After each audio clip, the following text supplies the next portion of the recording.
Hello, everybody. Welcome to the pilot episodes for Synergy Center. We are the center of connection, and my name is Dana Strang, master's in exercise physiology, 20 years health and wellness, cutting edge fitness and nutrition. Really, here, my mission is to bridge the gap between knowledge, what we know we want to do, and action. Really digestible, fast facts, hopefully in under 15 minutes. I'll try to talk efficiently and effectively so that you get the information you need, right? I've done the research. I've dissected the abstracts. So now I can give you digestible, fast facts.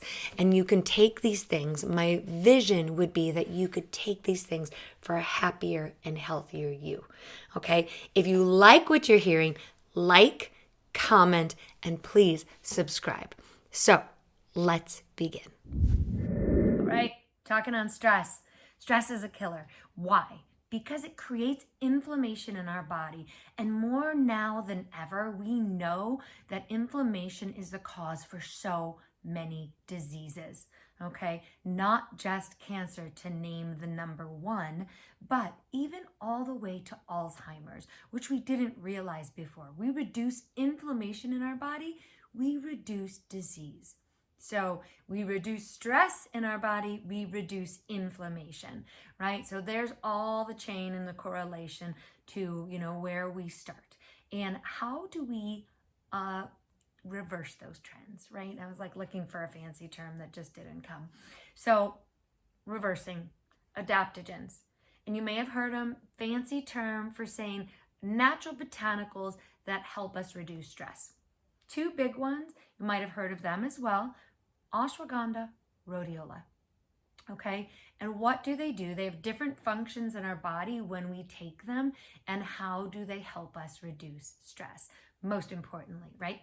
Ashwaghanda, okay? It can be, as a tincture. I can always give you my protocol. I'll list all my recommendations and protocol in the comments below, so you have them always. But ashwagandha helps reduce cortisol in our body, okay? It reduces cortisol. Cortisol is a stress hormone. It's a hormone that pops into our body during periods of high stress, okay? We need cortisol, right? We don't want to suppress it all the time. We need cortisol. A stress response. Our body's meant to be stressed. And I've talked on this before. If you want me to elaborate on it, put a comment in the comment, or put a comment in the comments below. How about that? So it helps reduce our stress response, but our stress response is good. We do need it. Our body loves challenge and change, right? So that's a premise. But if we have too much, right, it interrupts our sleep. It keeps us putting on more visceral fat, that fat that attaches to our organs and is really bad for just about everything.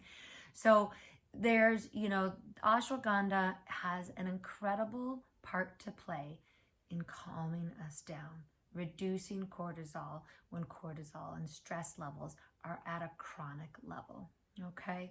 The other one that I love, and this is going to be a shorty video for everybody, is rhodiola. Now, rhodiola does something different. It actually blocks the adrenaline, the epinephrine in our body, so that when we're exerting effort and we're in high periods of stress, we're not having like this huge adrenaline, what we call the adrenaline rush, right? So you don't have that big adrenaline rush, so you also don't have that big crash later on in the day, okay? Rhodiola allows, exerted effort to feel easier. And what a beautiful thing, right? And because of the natural botanicals, there's very few side effects. Now, they are adaptive, which means it's like a cup of coffee.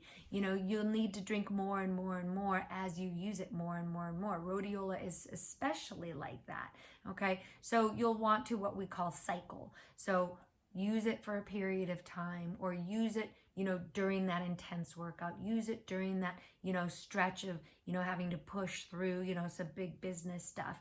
But then take a break. And really, those are my two, fun little fast hacks: ashwagandha, rhodiola, and have a stress-free day.